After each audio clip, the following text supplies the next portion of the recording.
कौन से ऐसे नंबर्स हैं या 1 to 9 हम मूलांक की बात करें जिसे अट्रैक्ट करते हैं? एक नंबर जो है वो रूल है सन से, और वो क्या होता है, राजा हैं, तो बहुत ही एम्बिशियस होते हैं, लीडरशिप स्किल्स उनमें बहुत ज्यादा होते हैं और कभी कभी उनमें कंट्रोलिंग इश्यूज भी हो जाते हैं। तो अगर हम कहें कौन से नंबर सबसे ज्यादा अट्रैक्ट इनको करते हैं, अगर मैं 1 to 9 देखूं तो वो ऐसा कौन सा मूलांक है जो बहुत ज्यादा अट्रैक्टिव होता है, जल्दी से अपने आसपास के लोगों को अट्रैक्ट कर लेता है? जितने भी नंबर वाले जो लोग होते हैं वो बहुत ही ब्यूटीफुल होते हैं, अट्रैक्टिव होते हैं और उनको एक गजब का चार्म होता है। जहाँ भी जाते हैं लोग उनके आसपास आ जाते हैं। वो अपना एक तरह से जो दिल है वो अपना हथेली पे लेके चलते हैं। अब मैम जो मूलांक 8 होता है उसको ऐसे कौन से मूलांक से प्यार नहीं करना चाहिए या फिर कह सकते हैं एक अफेयर की जोन में नहीं आना चाहिए? तो अगर हम कहेंगे जो बिल्कुल कॉम्बिनेशन अगर नहीं होता नंबर 8 का, तो नंबर 2 के साथ। नंबर 2 क्या है, मून से रूल्ड है, बहुत इमोशनल होते हैं और उनको चाहिए कि उनका पार्टनर एक्सप्रेसिव हो। और नंबर 8 जो है कई बार अपने आप में रहते हैं, वो अपने इमोशंस को एग्जिबिट नहीं करते हैं। कि हमारी राशि एक्चुअल है कौन सी, मून साइन है या सन साइन, मुझे कैसे जान? देखिए, अगर हम वैदिक एस्ट्रोलॉजी, हिंदू एस्ट्रोलॉजी की बात करते हैं तो उसमें हमेशा हमें अपनी चंद्र राशि देखनी है। और चंद्र राशि क्या होती है कि जिस दिन आपका जन्म हुआ उस दिन चंद्रमा कौन सी राशि। तो अगर आप हिंदू एस्ट्रोलॉजी कर रहे हैं तो वहाँ पे आपको अपनी चंद्र राशि, मून साइन देखना है। वो ऐसी कौन सी राशि है जो जवान की बहुत ज्यादा काली होती है, तो जो उन्होंने बोल दिया एकदम सत्य हो जाता है? इसमें मैं कहूंगी जो वृश्चिक राशि वाले होते हैं उनका अगर आपने दिल दुखा दिया और उन्होंने कुछ आपके लिए बुरा बोल दिया तो वो 100% पूरा हो जाता है। उनसे आपको डेफिनेटली बच के रहना चाहिए। ऐसी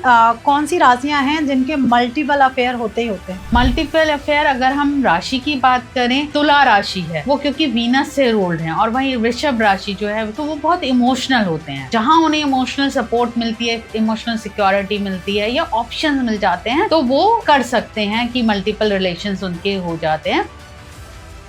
राधे राधे मेरे प्यारे दोस्तों, आपका स्वागत है एक और नए एपिसोड में। मैं हूं आपकी होस्ट, आपकी दोस्त भारती। तो आज के एपिसोड में हम बात करने वाले हैं न्यूमरोलॉजी और एस्ट्रोलॉजी की वो राशियां। सबसे बड़ी बात आती है कि कई लोग समझ ही नहीं पाते हैं कि हमें मून साइन देखना चाहिए या सन साइन देखना चाहिए, और अब इनको देखते कैसे हैं। तो आज के पॉडकास्ट में आप बहुत इजीली जान जाएंगे कि सन साइन क्या होता है और मून साइन क्या होता है, और हमें कौन सा देखना चाहिए, हमारा नेचर कैसा होता है, हम किस राशि के अकॉर्डिंग हमारी लाइफ में चेंजेस आते हैं।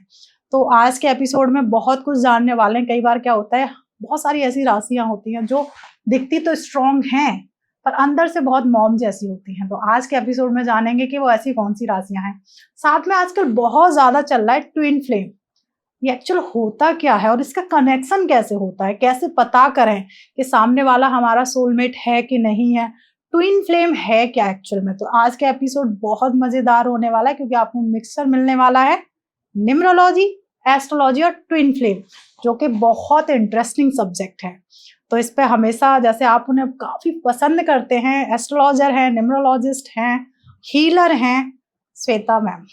नमस्कार। राधे राधे मैम। राधे राधे। कैसे हैं आप? मैं बिल्कुल बढ़िया हूँ, आप कैसे हैं? मैं बहुत अच्छी हूँ मैम। सबसे पहला मेरा आज आपसे सवाल है कि पहले तो ये बेसिक नंबर बोलूं या फिर ड्राइवर मूलांक और भाग्यांक बोल रहे हैं। ये मूलांक और भाग्यांक ये एक्चुअल होते क्या है और सबसे ज्यादा इम्पैक्ट किसका हमारी लाइफ में पड़ता है? देखिए, मूलांक जो होता है उसके लिए हमें सिर्फ अपनी जो डेट ऑफ बर्थ का, जो जिस दिन आप पैदा हुए हो वो डेट देखनी है। उसको आप रिड्यूस कर लेंगे एक नंबर में। जैसे कि अगर किसी का नंबर, किसी की डेट ऑफ बर्थ 15 जनवरी है तो सिर्फ आपको मूलांक के लिए 15 तारीख जो है वो देखनी है। आप 1 और 5 ऐड करेंगे तो आपका मूलांक हो गया 6। ठीक है। अब अगर आपको अपना भाग्यांक निकालना है, जिसको हम डेस्टिनी नंबर भी कहते हैं, तो आपको अपनी पूरी डेट ऑफ बर्थ ऐड करनी होगी। जैसे 15 जनवरी 1975 है या 14 जनवरी 1975 है तो पूरा आप उसको ऐड करेंगे, रिड्यूस करेंगे तो वो आपका भाग्यांक आता है, आपका डेस्टिनी नंबर होता है।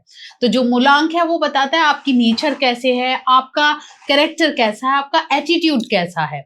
और जो भाग्यांक है वो आपको बताएगा कि आगे आने वाली लाइफ आपकी किस कोर्स पे जाएगी, कब कब आपके मेजर जो हैं इंसिडेंट्स, आपकी इवेंट्स आपकी लाइफ में हो सकते हैं और कैसे आपको अपनी लाइफ इम्प्रूव करनी है। ओके मैम, अब आता है जैसे आपने बता दिया कि आपने मूलांक और भाग्यांक को बहुत अच्छे से बता दिया, क्योंकि कई लोग इसे ड्राइवर एंड कंडक्टर के नाम से जानते हैं, कई जी। लोग इसे बेसिक और डेस्टिनी के नाम से जानते हैं, तो आप समझ चुके होंगे। अब आता है मैम, जो एक मूलांक वाले जो लोग होते हैं जी। वो कौन से ऐसे नंबर्स हैं या 1 to 9 हम मूलांक की बात करें जैसे अट्रैक्ट करते हैं? एक नंबर जो है वो रूल्ड है सन से, जी। और वो क्या होता है, राजा हैं, तो बहुत ही एम्बिशियस होते हैं, लीडरशिप स्किल्स उनमें बहुत ज्यादा होते हैं, और कभी कभी उनमें कंट्रोलिंग इश्यूज भी हो जाते हैं। तो अगर हम कहें कौन से नंबर सबसे ज्यादा अट्रैक्ट इनको करते हैं, तो नंबर 2 मून से रूल्ड हैं, इमोशनल हैं, तो उनको सिक्योरिटी चाहिए, और वो सिक्योरिटी इन्हें नंबर 1 प्रोवाइड करता है।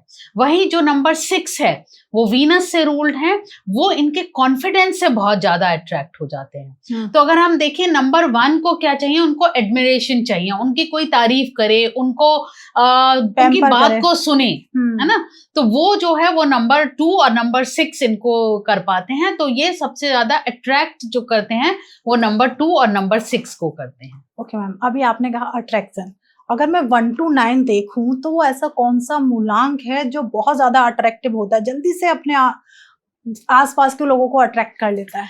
तो इसमें मैं कहूंगी, देखिए सबसे जो मुझे लगता है वो नंबर 6 है।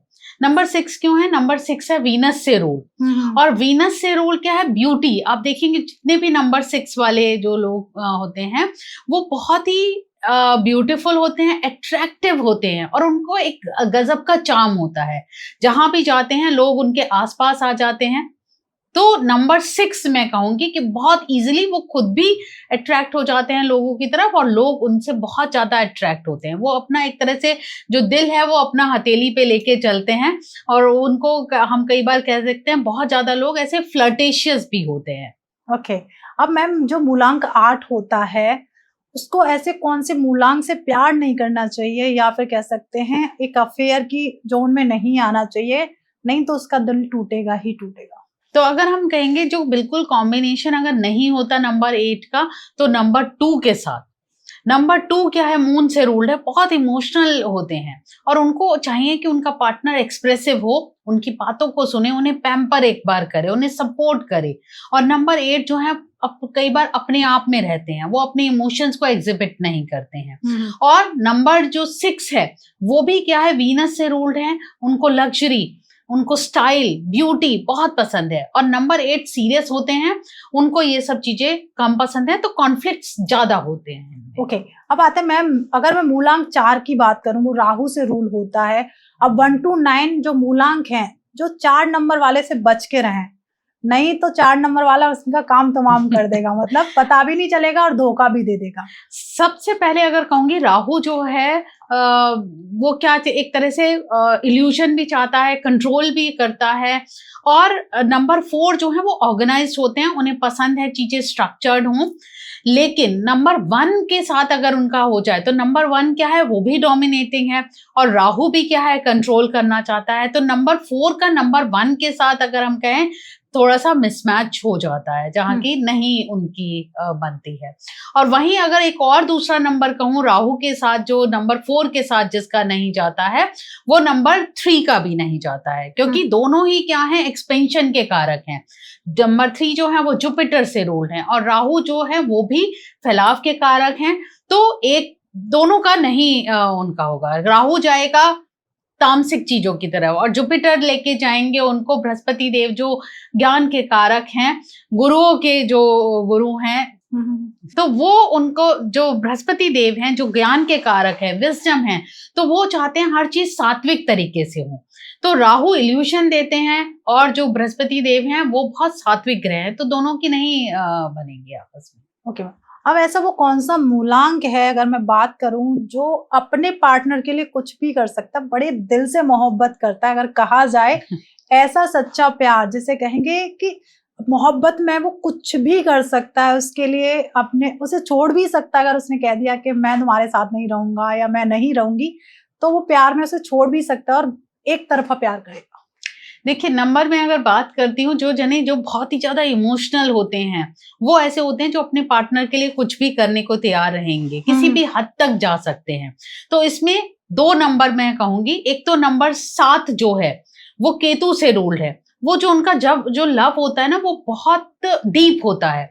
वो अपने पार्टनर के लिए किसी भी हद तक जा सकते हैं, किसी भी हद तक वो कुछ भी सेक्रीफाइस कर सकते हैं। और जो एक और नंबर जो कहूंगी, नंबर 2 जो होते हैं वो इमोशनल होते हैं। वो अपने से ज्यादा अपने पार्टनर का ध्यान रखते हैं, उनकी नीड्स का ध्यान रखते हैं और उनके लिए कुछ भी कर सकते हैं।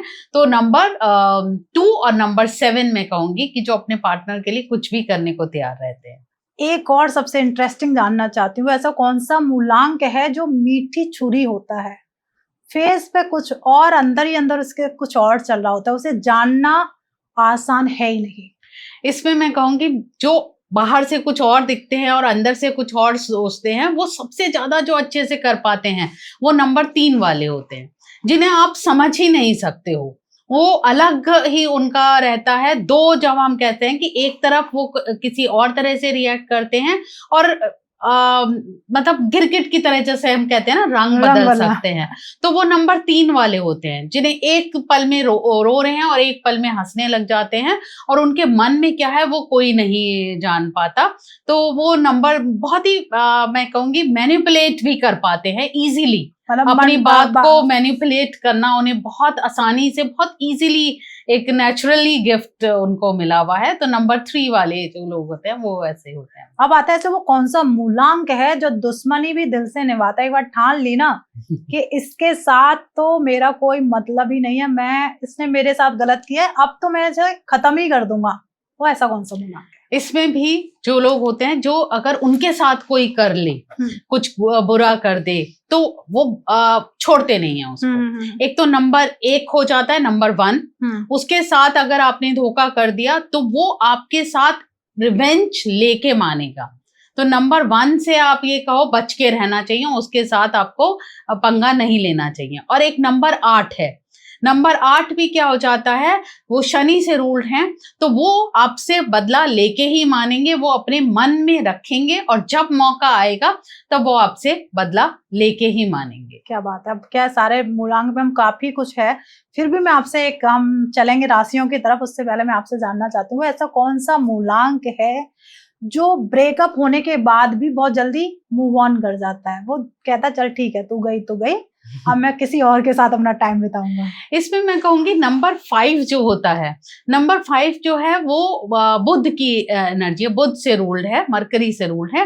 तो वो बहुत क्विकली मूव ऑन कर जाते हैं। उनको बहुत जल्दी, क्या कहते हैं, कई बार हम कहेंगे कि रिलेशनशिप में भी वो बहुत इजीली अगर उनको मौके मिलते हैं तो वो मूव ऑन कर जाते हैं। वो एक जगह रुकते नहीं है, बच्चे जैसी एनर्जी होती है उनकी। तो नंबर 5 है जो बहुत जल्दी, उनको एक चीज में बहुत ज्यादा एनर्जी में वो नहीं रह पाते हैं, तो वो बहुत जल्दी हम कहेंगे कि मूव ऑन कर पाते हैं। अब श्वेता मैम, अब आते हैं हम, क्योंकि मूलांक और भाग्यांक कुछ ऐसी चीजें जिन पे हम जितने चाहे उतने क्वेश्चंस कर सकते हैं, पर आज का पॉडकास्ट थोड़ा सा एस्ट्रोलॉजी, न्यूमरोलॉजी और ट्विन फ्लेम पर है। तो अब आते हैं मैम हम राशियों के ऊपर। अब सबसे बड़ी बात आती है, लोग समझ ही नहीं पाते हैं कि हमारी राशि एक्चुअल है कौन सी, मून साइन है या सन साइन, उसे कैसे जाना है? देखिए, अगर हम वैदिक एस्ट्रोलॉजी, हिंदू एस्ट्रोलॉजी की बात करते हैं तो उसमें हमेशा हमें अपनी चंद्र राशि देखनी है। ठीक है। और चंद्र राशि क्या होती है कि जिस दिन आपका जन्म हुआ उस दिन चंद्रमा कौन सी राशि में था। तो अगर आप हिंदू एस्ट्रोलॉजी कर रहे हैं तो वहां पे आपको अपनी चंद्र राशि, मून साइन देखना है और वो चार्ट बना के ही हो पाएगा। आजकल बहुत सारे ऐप हैं जहाँ पे आप अपनी डेट ऑफ बर्थ, टाइम बहुत जरूरी होता है, डालिए तो आपको अपनी मून साइन, तो आपको अपना मून साइन या चंद्र राशि पता लग जाएगी। सन साइन जो होता है वो वेस्टर्न एस्ट्रोलॉजी के अकॉर्डिंग ज्यादा इंपॉर्टेंट माना जाता है, जिसमें हम ये देखते हैं सन, आपका सूर्य कौन सी राशि में था जब आपका जन्म हुआ। तो अगर आपको अपना डे टू डे जो हम हॉरोस्कोप रीड करते हैं, न्यूज़पेपर्स में आता है, तो उसके लिए चंद्र राशि सबसे ज्यादा इंपॉर्टेंट होती है। वो आपको चार्ट बना के ही पता लग पाती है, तो वो आपको देखनी चाहिए।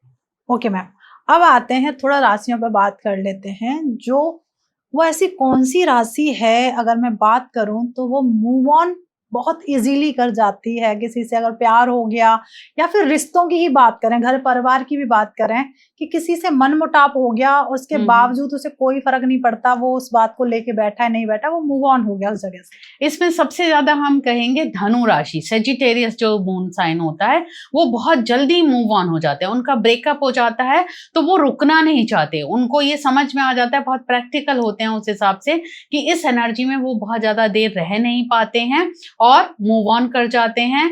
और वैसे ही रिलेशनशिप, फैमिली रिलेशनशिप की भी बात करें तो एक बहुत मैच्योर्ड बिहेवियर उनका होता है, वो बहुत देर तक अपने दिल में कोई भी चीज रख के नहीं रह पाते हैं। श्वेता मैम, वो ऐसी कौन सी राशि है जो जवान की बहुत ज्यादा काली होती है कि जो उन्होंने बोल दिया एकदम सत्य हो जाता है?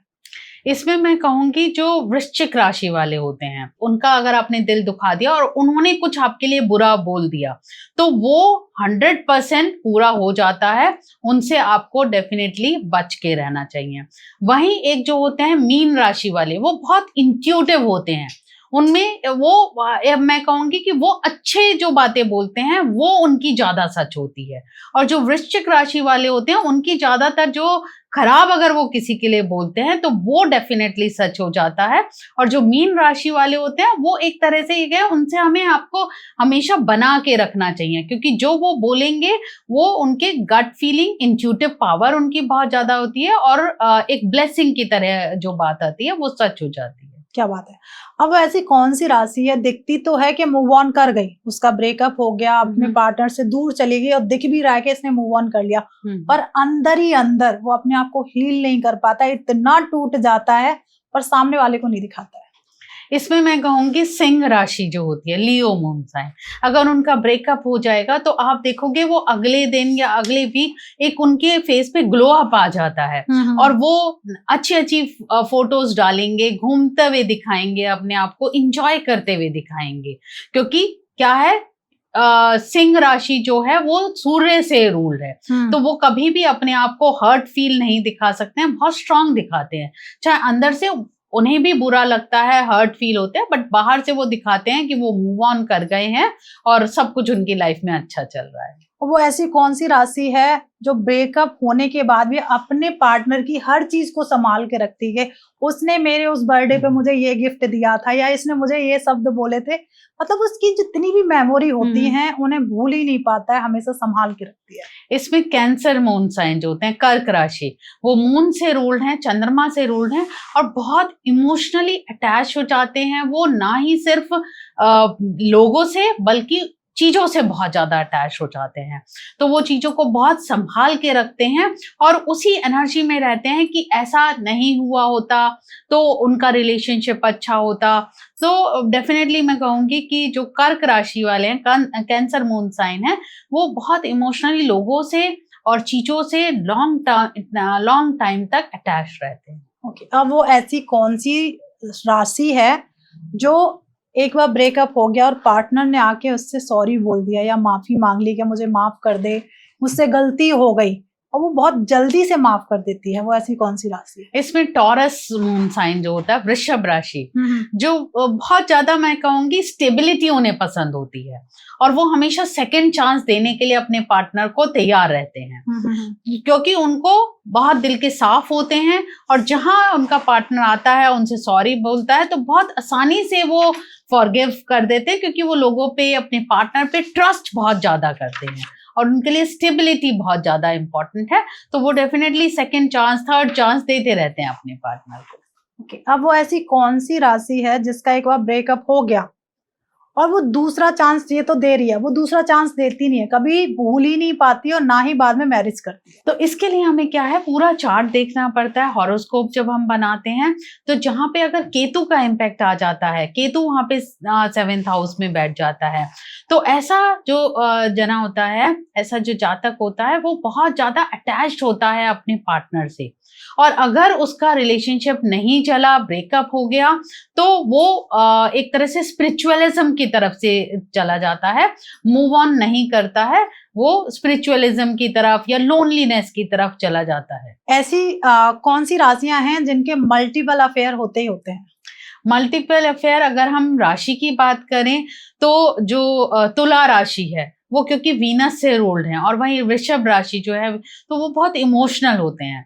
तो जहां उन्हें इमोशनल सपोर्ट मिलती है, इमोशनल सिक्योरिटी मिलती है या ऑप्शंस मिल जाते हैं, तो वो कर सकते हैं कि मल्टीपल रिलेशंस उनके हो जाते हैं। और भारती, मैं इसमें कहूंगी कि चार्ट से बहुत अच्छे से पता लग जाता है। जहां पे भी अगर आप देखोगे चंद्रमा, शुक्र, इनकी जहां युति हो जाती है, तो बुध की, तो उस पर्सन के आप देखोगे मल्टीपल रिलेशनशिप्स होते ही होते हैं। और वहां उसका रिलेशनशिप अगर 7th हाउस से बन गया तो ऐसे जने के मल्टीपल रिलेशन होने के चांसेस बहुत ज्यादा होते हैं। ऐसी वो कौन सी राशियां हैं जो अपने परिवार को हमेशा साथ लेके चलती है? उनके लिए अपनी वाइफ भी उतनी ज्यादा महत्व रखती है, उतने ही उनके माता पिता उनके लिए महत्व रखते हैं। इसमें अगर मैं कहती हूँ तो वृषभ और तुला राशि जो हैं, जो तुला राशि वाले हैं वो बहुत बैलेंस करके रखते हैं हर चीज को। हम कहेंगे ना तो वो रिश्तों को बहुत अच्छे से, वो अपनी वाइफ में, अपने पेरेंट्स में, वाइफ के पेरेंट्स में बहुत अच्छे से एक बैलेंस क्रिएट कर पाते हैं। उनका नेचुरल एक गिफ्ट है। और वहीं जो वृषभ राशि वाले हैं वो भी स्टेबिलिटी पसंद है, तो वो इजीली मूव ऑन नहीं करते हैं। रिलेशनशिप्स को, रिश्तों को बहुत संभाल के रखना उन्हें आता है। तो वृषभ और तुला राशि जो है। ओके मैम, अभी क्या है, हमने थोड़ा राशियों को लेके बात की है। अब आता है लोगों को पता चलता है दशा और महादशा के बीच में। ये दशाएं क्या होती हैं मैम, थोड़ा सा आज हम आपसे जानना चाहेंगे। देखिए, जो भी प्लैनेट्स हैं उनकी महादशा होती है। महादशा के अंदर अंतरदशा और प्रत्यंतर दशा चलती है। और जिस भी ग्रह की महादशा चल रही है, प्रत्यंतर दशा चल रही है, अंतरदशा, उसका इम्पैक्ट आपकी लाइफ पे डेफिनेटली पड़ेगा। अब वो प्लैनेट आपके चार्ट में शुभ है, उस पे एस्पेक्ट अच्छे प्लैनेट्स की आ रही है, तो वो आपको अच्छा फल देता है। और वहीं अगर कोई मैलेफिक है, रॉन्गली प्लेस्ड है, तो वो आपको थोड़ा सा कुछ लेसन सिखाने आता है। वो जैसे शनि है, अगर शनि आपको क्या सिखा रहे हैं, शनि आपको हार्डवर्क सिखा रहे हैं, डिसिप्लिन सिखा रहे हैं, थोड़ा अंदर जाना सिखा रहे हैं अपने आप को, वो आप सीख जाएंगे तो आपकी लाइफ स्मूथ हो जाएगी। वो ऐसी कौन सी राशि है जो अंदर से हमेशा अकेलापन महसूस करती है कि वो लोगों के लिए कितना भी कर ले या अपने परिवार के लिए जान भी झोंक दे ना, उसके बावजूद भी उसे कभी क्रेडिट नहीं मिलता है कि इसने मेरे लिए बहुत अच्छा किया। इसके कारण वो हमेशा अपने आप को अकेला महसूस करती है और एक होता है ना कि अंदर से बहुत टूटा टूटा महसूस करती है। इसमें मैं कहूंगी वृश्चिक राशि जो है, वृश्चिक राशि ऐसी होती है जो दूसरों के लिए बहुत ज्यादा करते हैं, लेकिन कभी भी उनको वो क्रेडिट जो वो डिजर्व करते हैं वो नहीं मिलता है। और लोग उनको मिसअंडरस्टैंड भी बहुत ज्यादा करते हैं, क्योंकि वो एक्सप्रेस नहीं करते हैं अपने इमोशंस को, अपनी फीलिंग्स को करते रहते हैं, और उसको ज्यादा कहते हैं कि दिखावा नहीं होता है, तो उनको मिसअंडरस्टैंड किया जाता है और उनको क्रेडिट भी हमेशा आप देखोगे कम मिलेगा। तो वृश्चिक राशि वाले ऐसे। क्या बात है। अब वो कौन सी राशि है जो मैरिज के लिए बनी है? कहते हैं ना सर्वगुण संपन्न, अगर किसी ने इस राशि वाली लड़की से शादी कर ली तो घर में लक्ष्मी का वास हो जाएगा, संस्कार लेके आएगी, और कहते हैं ना पीढ़ी को बहुत अच्छे से संभाल के रखेगी। इसमें मैं 2 राशि कहूंगी जो कि अपने पार्टनर के लिए हमेशा उनका पार्टनर उनसे ज्यादा प्रायोरिटी रखता है, वो उसके लिए कुछ भी, फैमिली के लिए कुछ भी कर सकते हैं। इसमें एक तो हमारी कन्या राशि आ जाती है और एक कर्क राशि आ जाती है। तो कन्या राशि भी ऐसे होते हैं, बहुत प्रैक्टिकल होते हैं, और वो अपने पार्टनर के लिए किसी भी हद तक उनको बहुत कंफर्ट प्रोवाइड करने की हमेशा उन्हें इच्छा रहती है। और वहीं जो कर्क राशि है वो भी चंद्रमा से रूल है, तो इमोशनल होते हैं, और वो दूसरों के लिए, अपनी स्पेशली फैमिली, पार्टनर, वही उनका एक तरह से एक प्रायोरिटी या गोल होती है, और उसके लिए सब कुछ वो सेक्रीफाइस कर सकते हैं। तो अगर आपको कन्या राशि या कर्क राशि की पार्टनर मिलता है तो उसको छोड़ना मत। क्या बात है। अब वो ऐसी कौन सी राशियां हैं जो कुछ अलग करने के लिए पैदा होती हैं, जैसे मदर टेरेसा थी, या फिर हम बात करें जैसे मोदी जी हैं, कुछ लोग कुछ अलग ही कर रहे हैं, जो यूनिक करने के लिए पैदा होती हैं। ऐसी वो कौन सी राशियां हैं जो समाज में कुछ नया करने के लिए आती है? इसमें मैं अगर कहूं तो एक तो जो जैसे आपने मोदी जी की बात की है, तो मोदी जी की वृश्चिक राशि और वृश्चिक की लगन है, तो मंगल की एनर्जी उनमें बहुत ज्यादा है ना। और वही जो हम कहते हैं मेष राशि वाले होते हैं, उनमें भी बहुत ज्यादा क्या कहते हैं, एक लीडरशिप स्किल्स बहुत ज्यादा होते हैं। वो किसी भी चीज को, प्रोजेक्ट को स्टार्ट करने से पहले बहुत ज्यादा सोचते नहीं है, वो इनिशिएटिव ले लेते हैं। और वहीं अगर हम कहें एक और राशि जो कुंभ राशि है, तो वो भी ऐसी राशि है क्योंकि वो शनि से रूल्ड है, तो वो भी कुछ ना कुछ नया करने के लिए, दूसरों के लिए एक हम कहेंगे हमेशा विलिंग रहते हैं, हेल्पफुल बहुत ज्यादा होते हैं दूसरों के लिए। उनको देना, उनको ध्यान रखना उनकी एक फितरत होती है। तो 3 राशि इसमें मैं कहूंगी, मेष, वृश्चिक और कुंभ राशि। क्या बात है। अगर जो हम नेक्स्ट एपिसोड बनाएंगे, जो हमारा एपिसोड यहाँ तक देख रहा है, उसमें हम बात करेंगे कि 1 to 9 न्यूमरोलॉजी में 1 नंबर वाले को कौन सा बिजनेस या जॉब करनी चाहिए। वैसे ही हम राशियों के लिए बात करेंगे, कौन सी राशि वाले को किधर जाना चाहिए, आईटी की तरफ जाना चाहिए या फिर उसे गवर्नमेंट की तैयारी करनी चाहिए। तो हम नेक्स्ट उस पर भी बात करने वाले। अब आते हैं हम ट्विन फ्लेम। तो श्वेता मैम, आजकल ना ये ट्विन फ्लेम का बहुत यूनिक ये कॉन्सेप्ट चल रहा है और हमें नहीं समझ में आ रहा है कि एक्चुअल पहचान है क्या। कई बार क्या होता है, हमें किसी के साथ इतना स्ट्रॉन्ग कनेक्शन फील होता है, तो क्या इसी को ही हम ट्विन फ्लेम समझें या फिर कुछ और होता है? देखिए, स्ट्रॉन्ग कनेक्शन फील होना जरूरी नहीं है कि वो आपकी ट्विन फ्लेम होगी। कई बार कुछ कनेक्शंस ऐसे होते हैं, जैसे हम वैदिक एस्ट्रोलॉजी में ऋणानुबंधन कहते हैं, जो कि आपका पास्ट लाइफ से रिलेशन था और वो आपको कुछ लेसन सिखाने आया है ना। कई बार क्या होता है, अगर वो आपकी ट्विन फ्लेम है तो वो आपकी ग्रोथ जरूर होगी उस रिलेशनशिप से, चाहे वो ग्रोथ आपकी स्पिरिचुअल हो, प्रोफेशनल हो या इमोशनल हो। लेकिन अगर मान लीजिए स्ट्रॉन्ग कनेक्शन है तो जरूरी नहीं है कि वो आपका ट्विन फ्लेम होगा। ओके, अब आता है मैम, सबसे बड़ी बात आपने ये बता दिया कि जरूरी नहीं है वो ट्विन फ्लेम है कि नहीं। अब हम ट्विन फ्लेम को और कार्मिक कनेक्शन को कैसे पहचानें, उसको पहचानने का क्या तरीका है? जैसे मैंने अभी बताया कि ट्विन फ्लेम क्या होगा, हमेशा आपकी ग्रोथ लेके जाएगा, कि आपको सिखाएगा कुछ, आपको प्रोफेशनल ग्रोथ हो सकती है, इमोशनल ग्रोथ हो सकती है, फाइनेंशियल ग्रोथ भी हो सकती है। लेकिन जो अगर हम कार्मिक कनेक्शन बात करते हैं तो वो कई बार बहुत दुख भी देता है। आप कहीं अंदर से टूट जाते हैं और आपको एक लेसन पूरी लाइफ के लिए मिलता है। तो वो ऋणानुबंधन होते हैं, जो रिश्ता आपके पास आया है क्योंकि आपने कुछ ऐसा किया था जो वो आपको नया कुछ लेसन इस लाइफ में सिखाने के लिए आया है। अब आता है मैम, कई बार क्या होता है, किसी की हमें 24 घंटे याद आती है, तो क्या इसको हम सोल कनेक्शन कहेंगे या नहीं? 24 घंटे याद आती है, आप बहुत डीप फील करते हो, तो कनेक्शन तो आपका कुछ ना कुछ है। लेकिन ये आपको देखना पड़ेगा कि वो आपकी ग्रोथ में हेल्पफुल है या नहीं है, या अगर वो रिलेशनशिप ब्रेक हो गया है दूसरे पर्सन की तरफ से तो वो आपका कार्मिक रिलेशनशिप हो सकता है, ऋणानुबंधन हो सकता है, आपको कुछ लेसन सीख के आगे बढ़ना है। ओके, अब आता है मैम कि एस्ट्रोलॉजिकल जो चार्ट बनाते हैं, क्या उस चार्ट को देखकर हमारे ट्विन फ्लेम के बारे में हमें पता चल जाएगा या फिर हमारे सोलमेट के बारे में पता चल जाएगा? उसमें अगर राहु का इम्पैक्ट आ जाता है तो वो ये दिखाता है ये इल्यूजन है, ये रिलेशनशिप जो आपके साथ है, जिस पर्सन के साथ है, ये रिलेशनशिप या राहु की महादशा अंतरदशा कहीं है तो वो रिलेशनशिप आपका एक्चुअल सोल रिलेशनशिप नहीं है। राहु क्या करता है, आप जो देखना चाहते हो वो आपको दिखा देता है। तो आपको बहुत सोच समझ के उस समय देखना है कि ये रियल रिलेशनशिप है या सिर्फ एक इल्यूजन है। लेकिन अगर केतु का इम्पैक्ट कहीं आ जाता है तो वो पास्ट लाइफ कनेक्शन होता है, वो डीप कनेक्शन होगा और आपको वो ग्रोथ भी कराएगा वो, और वो ट्विन फ्लेम इंडिकेट करता है जो आजकल मॉडर्न लैंग्वेज में हम बात करते हैं। ओके, अब आता है मैम कि एस्ट्रोलॉजिकल जो प्लैनेट होते हैं उनमें हम कैसे पहचाने कि ये कार्मिक प्लैनेट है कि नहीं, ये जिसका संबंध हमारे पिछले कर्मों के साथ हो। जहां पे भी केतु आपके चार्ट में बैठा हुआ है तो वो कहीं ना कहीं आपका पास्ट लाइफ का रिलेशनशिप है, और कहीं स्ट्रॉन्ग रिलेशनशिप आपका पास्ट में रहा था, इस लाइफ में आपको उससे डिस्कनेक्ट होने की जरूरत है, तभी आपकी ग्रोथ होगी, तभी आप स्पिरिचुअली इवॉल्व होंगे। ओके, अब मैम आता है ट्विन फ्लेम की हम पहचान कैसे करें, कैसे पहचानें कि ये ट्विन फ्लेम है हमारा? ट्विन फ्लेम अगर आपका है तो सबसे पहली बात, आपका बहुत कनेक्शन उसके साथ होगा, देखते ही आपको एक अट्रैक्शन होगा। लेकिन आपको जो चेक करना है कि ये ट्विन फ्लेम है नहीं है, तो ट्विन फ्लेम कभी भी आपकी ग्रोथ में हिंड्रेंस नहीं होगा।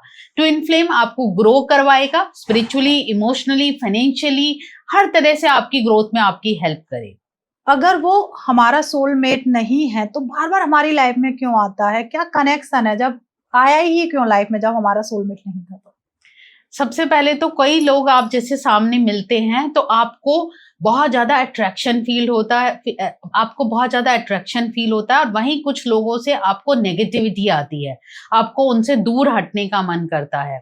तो ये देखेंगे, अगर बार बार आपकी लाइफ में कोई जना आ रहा है तो आपको कुछ सिखाने आ रहा है, कोई लेसन है। जरूरी नहीं है हर रिलेशनशिप मैरिज के लिए बना है, आपको उससे लेसन सीखना है, मूव ऑन करना है। और कई बार क्या कहते हैं, अगर वैदिक एस्ट्रोलॉजी की बात करते हैं तो जब तक एक चैप्टर आप बंद नहीं करेंगे, उसको छोड़ेंगे नहीं, आगे नहीं बढ़ेंगे, तब तक आपकी ग्रोथ पॉसिबल नहीं है। तो जैसे केतु की बात करते हैं, केतु कहीं भी बैठा है, दशा अंतर्दशा में आ गया तो वो आपको कुछ छोड़ने को कह रहा है। अगर आप उससे चिपके रहेंगे, उस पर्सन से, उस चीज से, तो आपकी ग्रोथ नहीं होगी और आपको दुख मिलेगा। क्या बात है मैम। अब आता है, क्योंकि आज का चैप्टर बहुत अच्छा हुआ है, मतलब पूरा एक पॉडकास्ट चैप्टर वाइज हमने किया है। अब हमारी जो ऑडियंस है, जिसने हमारे पूरा पॉडकास्ट बड़े ध्यान से सुना, अब आप हमें टॉपिक दीजिए कि आप किस पर एपिसोड चाहते हैं, जिस पर हम श्वेता मैम के साथ एक सीरीज प्लान करें, जहां हम आपके बताए हुए टॉपिक्स पर हम डिस्कस करें। तो अब आपके भी हाथ में है, तो आप हमें टॉपिक बता सकते हैं। मैम, लोग आपसे कनेक्ट होना चाहते हैं तो किस तरीके से कनेक्ट होंगे? ये नीचे दिए हुए लिंक पे क्लिक करके मेरे इंस्टाग्राम पे, यूट्यूब चैनल पे वो जा सकते हैं, वहां पे डीएम करके मेरे से कनेक्ट कर सकते हैं, या जो नंबर दिया हुआ है उस पे डायरेक्टली कॉल करके कनेक्ट कर सकते हैं। Thank you so much ma'am, बहुत अच्छा लगा। मतलब इतने मजेदार था कि कई बार हमें भी नहीं पता चलता ट्विन फ्लेम के बारे में, इल्यूजन में ही रह जाते हैं। तो आज के एपिसोड में वो भी मैम ने बहुत क्लियर किया। प्लीज, अगर आपकी लाइफ में कोई प्रॉब्लम है या फिर बहुत ज्यादा कंफ्यूजन चल रहा है, तो आप मैम से कनेक्ट कर सकते हैं। और प्लीज जाकर मैम के चैनल को सब्सक्राइब कर लीजिए, फ्री ऑफ कॉस्ट है। उसमें बहुत सारे ऐसे एपिसोड पड़े हैं जो आपको बहुत कुछ सिखाने वाले हैं। तो आप बैक जाइए, बाकी के एपिसोड्स को भी आप अच्छे से देख सकते हैं। और प्लीज, जो भी आपके मन में सवाल आ रहे हैं, कमेंट करिए, उसका आंसर मैम की टीम देगी ही देगी। और जितना ज्यादा हो जाए ये पॉडकास्ट शेयर करिएगा। हर किसी की लाइफ में कुछ ना कुछ चल रहा है, कौन क्या पकड़ के बैठ रहा है, किसकी क्या राशि है, सब कुछ इसमें पता चलने वाला है। मिलते एक नए एपिसोड में, जब तक आप अपने घर में स्वस्थ रहे, मस्त रहे। राधे राधे। राधे राधे।